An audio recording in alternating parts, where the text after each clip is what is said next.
სპორტი ჩემთვის არის ყველაფერი. ცხოვრების წესია, ცხოვრების ბოლომდე რაგბში რაღაც მაინც ქნა მცირედი მიზანი იქ არის.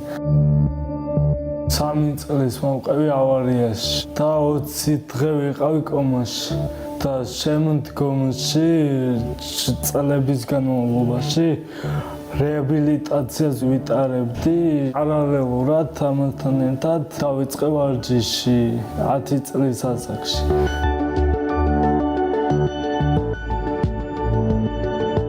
კარატეზე ვარჯიშობდი.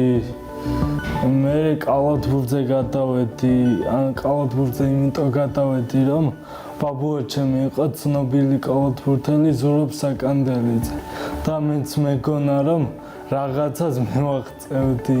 მე გადავედი რაგბზე.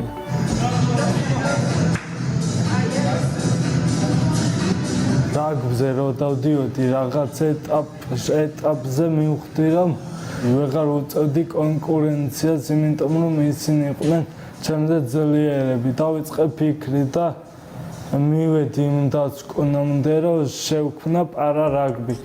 მე მინდა რომ გავაკეთო ისეთი რაღაცა, ვისაც მაგალითად ფიზიკური პრობლემა აქვს. მაგალითად იქნება ეს ხელი აწუხებს, ფეხი აწუხებს. მე მინდა ეგეთი ხალხი რომ შევკრიბო მიმაჩნია რომ ვაძლევ მოტივაციას იმ ხალხს, რომელსაც საკუთარ თავში აქვს ჩაკეტილობა და მე მინდა მიმცე მოტივაცია მაგ ხალხს და დავანახო რომ ესე არ არის. ცხოვრება კიდე გრძელდება. მე მაძლევს მოტივაცია ჩვენი სპორტსმენები.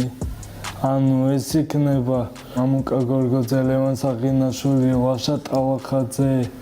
ეგენი მაძლევენ მოტივაციას და უფრო წინ მივდივარ ცხოვრებაში, ვარჯიში.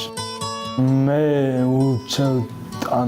ვეტყოდი ადამიანებს ჩემი პირადი გამოცდილებიდან, პირადი ცხოვრებიდან, რომ მეც ეგრე ვგრძნობდი თავს საზოგადოების მიმართ.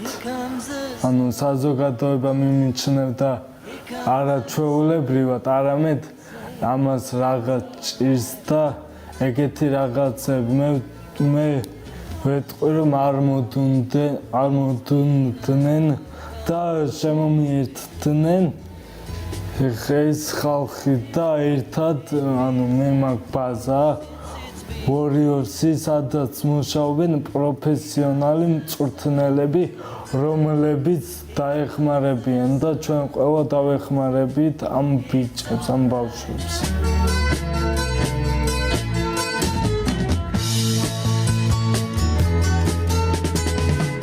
რაგბმა მანახა ის რაღაცები, რაც მე არ მეგონა რომ გავაკეთებდი.